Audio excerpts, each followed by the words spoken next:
দর্শক, কখনো কি শুনেছেন কোনো দেশের প্রধানমন্ত্রী মার্কিন প্রেসিডেন্টের একটা ফোন কল পেয়ে আক্ষরিক অর্থেই চরম আতঙ্কে অস্থির হয়ে পড়েছেন?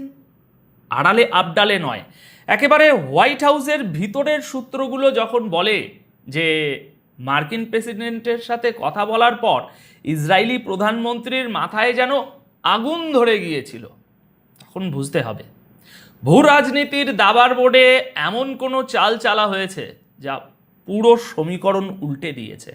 আজ আমরা এমন এক সত্যের মুখোমুখি দাঁড়িয়েছি দর্শক, যা পশ্চিমা গণমাধ্যমগুলো খুব সন্তর্পণে সাবধানে এড়িয়ে যেতে চায়।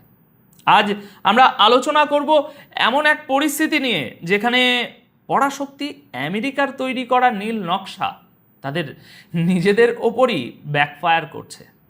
আপনারা যারা নিয়মিত বিশ্ব রাজনীতি এবং সামরিক কৌশলের এইসব খবরাখবর রাখেন, তারা নিশ্চয়ই জানেন যে মধ্যপ্রাচ্যে আধিপত্য বজায় রাখতে পশ্চিমা বিশ্ব এবং তাদের মিত্ররা বছরের পর বছর ধরে কোটি কোটি ডলার খরচ করেছে, যুদ্ধ চাপিয়ে দিয়েছে, একের পর এক নিষেধাজ্ঞা আরোপ করেছে।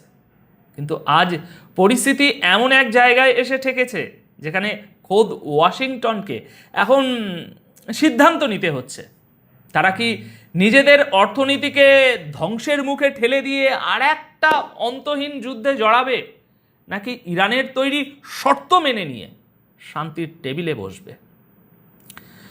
দর্শক, চলুন প্রথমে আমরা মূল খবরের উৎস এবং প্রেক্ষাপটে প্রবেশ করি, যাতে মজাটা বাড়ে। আমেরিকার অত্যন্ত প্রভাবশালী সংবাদ ওয়েবসাইট এক্সিওসে এখন থেকে ঠিক 12 ঘন্টা আগে, অর্থাৎ গতকাল 20শে মে তারিখে একটা অত্যন্ত চাঞ্চল্যকর প্রতিবেদন প্রকাশিত হয়েছে। প্রতিবেদনটি লিখেছেন বিখ্যাত ভূরাজনৈতিক সাংবাদিক বারাক রাবিড। এই প্রতিবেদনের শিরোনামটাই পুরো বিশ্বজুড়ে তোলপাড় সৃষ্টি করেছে। শিরোনামটি হলো new Iran piece proposal triggers tense Trump Netanyahu call. অর্থাৎ ইরানের সাথে শান্তির এক নূতন প্রস্তাব নিয়ে ডোনাল্ড ট্রাম্প এবং বেঞ্জামিন নেতানিয়াহুর মধ্যে একটা অত্যন্ত তাৎপর্যপূর্ণ এবং কঠিন ফোন আলাপ হয়েছে। দর্শক, লজিক্যালি চিন্তা করুন, ট্রাম্প যখনই ক্ষমতায় আসেন বা ক্ষমতায় থাকার চেষ্টা করেন, তিনি নিজেকে একজন গ্রেট ডিল মেকার হিসাবে জাহির করতে ভালোবাসেন। কিন্তু যখনই ইরানের সাথে কোনো চুক্তির প্রসঙ্গ আসে, তখনই ইসরায়েলের বুকে একেবারে কাঁপুনি ধরে ওঠে। এক্সিওসের এই প্রতিবেদনে পরিষ্কার বলা হয়েছে যে গত মঙ্গলবার ট্রাম্প এবং নেতানিয়াহুর মধ্যে একটা ফোন আলাপ হয়েছে, আর এই ফোন আলাপটা ছিল অত্যন্ত কঠিন এবং উত্তেজনাকর। হোয়াইট হাউসের সূত্র এবং অন্যান্য কূটনৈতিক সূত্রগুলো নিশ্চিত করেছে যে এই কলের পর নেতানিয়াহুর অবস্থা এমন ছিল যে ইংরেজিতে বর্ণনা করছেন এভাবে, বিবিস হেয়ার ওয়াজ অন ফায়ার। নেতানিয়াহুর মতো একজন ঝানু রাজনীতিবিদ, যিনি সবসময় পশ্চিমাদের আশকারা পেয়ে অভ্যস্ত, তিনি ট্রাম্পের সাথে কথা বলার পর এতটা বিচলিত হয়ে পড়েছেন যে তার মাথার চুলে আগুন লাগার মতো অবস্থা হয়েছে। এক্সিওস যা বলছে, এবং এক্সিওসের সূত্র ধরে সারা বিশ্ব বলছে। কিন্তু এর কারণ কি? কারণটা হলো, এবার শান্তির যে খসড়া প্রস্তাবটি তৈরি করা হয়েছে তা কিন্তু ওয়াশিংটন বা ব্রাসেলস থেকে আসেনি। এই প্রস্তাবটি তৈরি করেছে কাতার, পাকিস্তান, যেখানে প্রত্যক্ষ ও পরোক্ষভাবে যুক্ত রয়েছে সৌদি আরব, তুরস্ক এবং মিশরের মতো শক্তিগুলো। এখানেই দর্শক, এখানেই আমাদের পশ্চিমাদের যে ভণ্ডামি, সেই ভণ্ডামি এবং তাদের কৌশলগত ব্যর্থতার বড় প্রমাণটি দেখতে হবে। এতদিন ধরে আমেরিকা আমাদের কি বুঝিয়ে এসেছে? তারা বুঝিয়েছে যে মধ্যপ্রাচ্যে শান্তি রক্ষা করার একমাত্র ঠিকাদার হলো তারা নিজে। তারা যার সাথে খুশি চুক্তি করবে, যাকে খুশি নিষেধাজ্ঞা দেবে। কিন্তু আজ দেখুন, মধ্যপ্রাচ্যের 5টি বড় মুসলিম দেশ, পাকিস্তান, কাতার, সৌদি আরব, তুরস্ক এবং মিশর, একজোট হয়ে একটা শান্তি প্রস্তাবের খসড়া তৈরি করেছে এবং তা আমেরিকা ও ইরানের হাতে তুলে দিয়েছে। একেই বলে বহুমুখী বিশ্বের আসল শক্তি। পশ্চিমা পরাশক্তিগুলোর আধিপত্য আজ এতটাই খর্ব হয়েছে যে তাদের নিজেদের মিত্র দেশগুলোও এখন বুঝতে পারছে যে ওয়াশিংটনের উপর আর ভরসা করা যায় না। দর্শক, আপনারা যদি একটু পেছনের ইতিহাস দেখেন তাহলে বুঝতে পারবেন কেন এই পরিস্থিতি তৈরি হলো। আমেরিকা বছরের পর বছর ধরে ইরানকে অর্থনৈতিকভাবে পঙ্গু করার জন্য সর্বোচ্চ চেষ্টা করেছে। তারা ইরানের তেলের বিক্রির নিষেধাজ্ঞা দিয়েছে, তাদের ব্যাংকিং সিস্টেম ব্লক করেছে, এমনকি সমুদ্রপথে ইরানের জাহাজ থেকে তেল চুরির মতো নিক্কারজনক ঘটনাও ঘটিয়েছে, যাকে ইরান সরাসরি জলদস্যুতা বা পাইরেসি বলে আখ্যায়িত করেছে। কিন্তু এত কিছুর পরেও ইরান কি নতজানু হয়েছে, করা গেছে? একেবারেই যায়নি। উল্টো ইরান তাদের ইউরেনিয়াম সমৃদ্ধকরণ আজ এমন এক পর্যায়ে নিয়ে গেছে যে পশ্চিমাদের রাতের ঘুম কেড়ে নিয়েছে। এখন ডোনাল্ড ট্রাম্প যখন হোয়াইট হাউসে বসে হিসেব করছেন, তিনি দেখছেন যে ইরানের উপর একটি বড় ধরনের সামরিক হামলা চালানো মানে হলো পুরো মধ্যপ্রাচ্যটাকে জ্বালিয়ে দেওয়া এবং একই সাথে আমেরিকার অর্থনীতিকে চিরতরে কবর দেওয়া। কারণ ইরান তো শুধু একা নয়, তাদের সাথে রয়েছে রাশিয়ার কৌশলগত অংশীদারিত্ব এবং চীনের অর্থনৈতিক ব্যাকআপ। এবার আসুন আমরা একটু গভীরভাবে বিশ্লেষণ করি যে এই নূতন শান্তির প্রস্তাবের ভিতরে আসলে আছেটা কি এবং কেন নেতানিয়াহু এত ভয় পাচ্ছেন।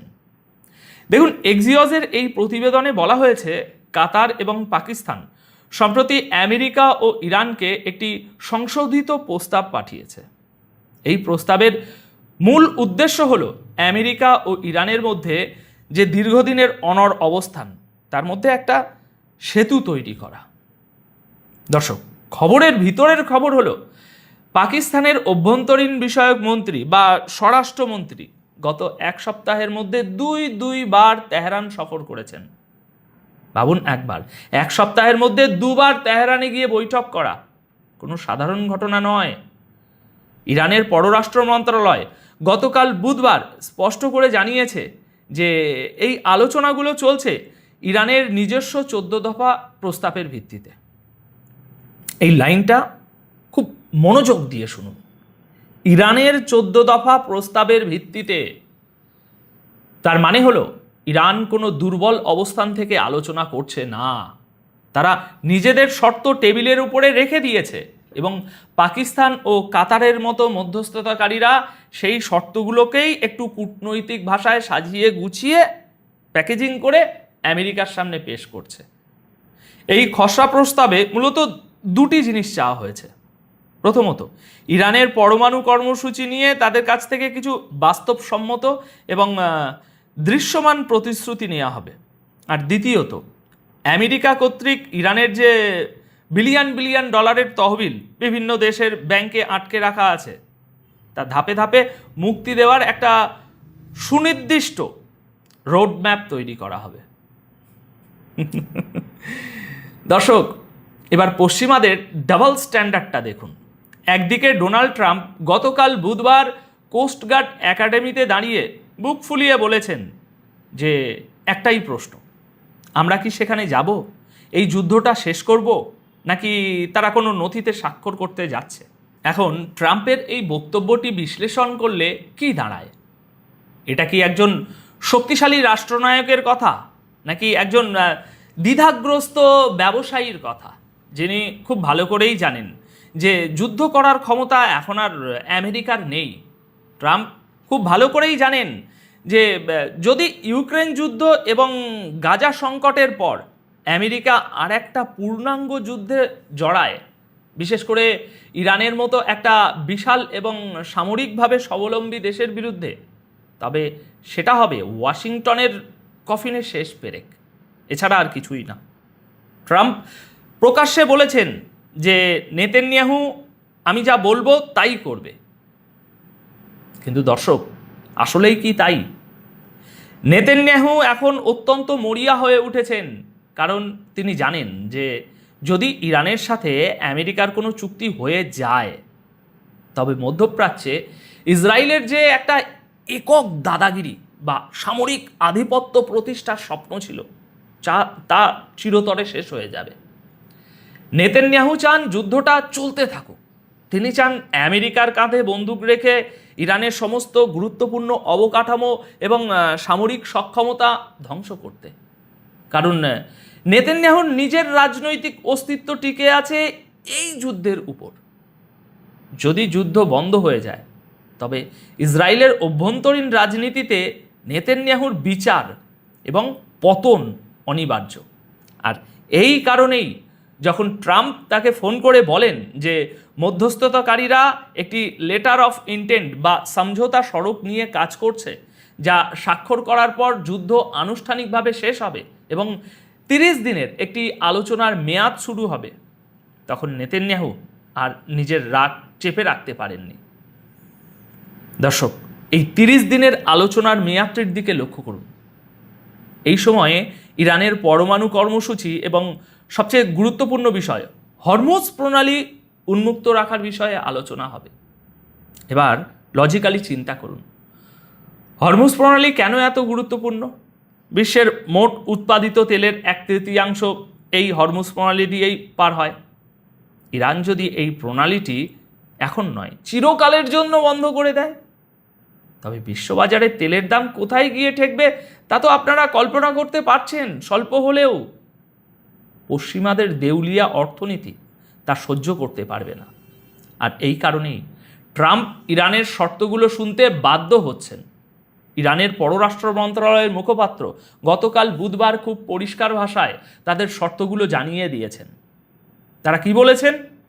তারা বলেছেন, এই আলোচনা সফল করতে হলে আমেরিকাকে প্রথমত ইরানের জাহাজের বিরুদ্ধে তাদের যে জলদস্যুতা বা অবৈধ আক্রমণ তা বন্ধ করতে হবে এবং ইরানের আটকে রাখা সমস্ত অর্থ ছেড়ে দিতে হবে। আর দ্বিতীয়ত ইসরায়েলকে লেবাননে তাদের যে যুদ্ধ তা অবিলম্বে বন্ধ করতে হবে। দর্শক, লক্ষ্য করুন, এটি কোনো দুর্বল দেশের ভাষা হতে পারে না। এটা একটা আঞ্চলিক পরাশক্তির ভাষা যা মার্কিন ব্লককে তাদের নিজেদের শর্তে খেলতে বাধ্য করছে। দেখুন, আসল সত্যটা তো হলো ডি-ডলারাইজেশনের যে প্রক্রিয়া বিশ্বজুড়ে শুরু হয়েছে তা এখন মার্কিন সামরিক শক্তির ভিত্তিকে নাড়িয়ে দিয়েছে। আমেরিকা যখনই কোনো দেশের উপর নিষেধাজ্ঞা দেয় তারা মূলত তাদের ওই ডলারের শক্তি ব্যবহার করে সেটা করে। কিন্তু ইরান যখন নিষেধাজ্ঞা উপেক্ষা করেই চীন এবং রাশিয়ার সাথে সম্পূর্ণ ভিন্ন কারেন্সিতে বিলিয়ন বিলিয়ন ডলারের বাণিজ্য করা শুরু করলো, তখন আমেরিকার এই নিষেধাজ্ঞার অস্ত্রটা ভোঁতা হয়ে গেল। একই সাথে আমেরিকার সামরিক থিঙ্ক ট্যাঙ্কগুলো এখন খুব ভালো করে হিসাব করে দেখেছে যে ইরানের ক্ষেপণাস্ত্র প্রযুক্তি এবং ড্রোন প্রযুক্তি আজ এমন একটা উচ্চতায় পৌঁছেছে যা যে কোনো আকাশ প্রতিরক্ষা ব্যবস্থাকে ভেদ করতে সক্ষম। আমেরিকা আজ আর আগের সেই একচ্ছত্র পরাশক্তি নেই, যারা চাইলেই যে কোনো দেশে গিয়ে সরকার পরিবর্তন করে দিতে পারে, বোমা মেরে সব একেবারে ধ্বংস করে দিতে পারে। ইউক্রেন যুদ্ধে রাশিয়ার শক্তির সামনে পশ্চিমাদের ওই ন্যাটোর যে সীমাবদ্ধতা প্রকাশ পেয়েছে তা পুরো বিশ্বের অপশ্চিমা দেশগুলোর আত্মবিশ্বাস অনেক বাড়িয়ে দিয়েছে। আজ ইরান সহ পুরো মধ্যপ্রাচ্যে সমস্ত দেশ ভালো করেই জানে যে আমেরিকার এখন ক্ষমতা সীমিত। ট্রাম্প যতই মুখে বলুন না কেন যে আমি গিয়ে যুদ্ধ শেষ করব, তিনি আসলে একটা সম্মানজনক পথ খুঁজছেন যাতে করে তাকে যুদ্ধও করতে না হয়, আবার নিজের দেশের মানুষের কাছে তাকে দুর্বলও না দেখায়। আর এই কারণেই তিনি পাকিস্তানের এই প্রস্তাবটিকে গুরুত্ব দিচ্ছেন এবং নেতানিয়াহুকে ধমক দিয়ে বলছেন যে আমি যা বলবো তাই করতে হবে। নেতানিয়াহু এই বাস্তবতাকে মেনে নিতে পারছেন না। ওয়াশিংটনে নিযুক্ত ইসরায়েলি রাষ্ট্রদূত যখন মার্কিন আইন প্রণেতাদের কাছে গিয়ে নেতানিয়াহুর গভীর উদ্বেগের কথা জানান, তখন এটা স্পষ্ট হয়ে যায় যে ইসরায়েল আজ কতটা অসহায় বোধ করছে। তারা বুঝতে পেরেছে যে আমেরিকার নিজের টিকে থাকার স্বার্থই এখন সবচেয়ে বড় বিষয়। দর্শক, পুরো ঘটনাটি বিশ্লেষণ করলে আমরা কি দেখতে পাচ্ছি? আমরা দেখতে পাই একটা ঐতিহাসিক যুগে আমরা ঢুকে পড়েছি। ট্রাম্প এখন কয়েকদিন সময় চেয়েছেন এই প্রস্তাবটি বিবেচনা করার জন্য। তিনি বলেছেন, যদি আমি কয়েকদিন অপেক্ষা করে মানুষের জীবন বাঁচাতে পারি তবে আমি মনে করি তা করা উচিত। কিন্তু দর্শক, আসল সত্য হলো তিনি মানুষের জীবন বাঁচানোর জন্য অপেক্ষা করছেন না। তিনি অপেক্ষা করছেন কিভাবে এই সংকট থেকে বেরিয়ে নিজের মুখ রক্ষা করা যায় এবং তাদের অর্থনীতিকে রক্ষা করা যায়। নেতানিয়াহু খুব শীঘ্রই ওয়াশিংটনে ট্রাম্পের সাথে দেখা করার জন্য বর্তমানে মরিয়া হয়ে উঠেছেন। কিন্তু ট্রাম্পের যে মনোভাব, তাতে নেতানিয়াহুকে এবার হয়তো খালি হাতেই ফিরতে হতে পারে। এখন সবশেষে আপনাদের কাছে আমার একটা গুরুত্বপূর্ণ প্রশ্ন, আপনাদের কি মনে হয় ডোনাল্ড ট্রাম্প শেষ পর্যন্ত ইসরায়েলের এই যুদ্ধবাজ নীতিকে সমর্থন করে মধ্যপ্রাচ্যে আর একটা বিপর্যয় ডেকে আনবেন, নাকি ইরানের এই 14 দফা শর্ত মেনে নিয়ে এই শান্তি চুক্তিতে সই করতে বাধ্য হবেন? পাকিস্তান, কাতার, সৌদি আরব এই যৌথ কূটনৈতিক চালকে আপনি কিভাবে দেখছেন? আপনাদের মতামত নিচে কমেন্ট সেকশনে অবশ্যই জানাবেন। আপাতত তাহলে এই প্রতিবেদন এখানেই শেষ করছি। সবাই খুব ভালো থাকবেন, সত্যের সাথে থাকবেন। ধন্যবাদ।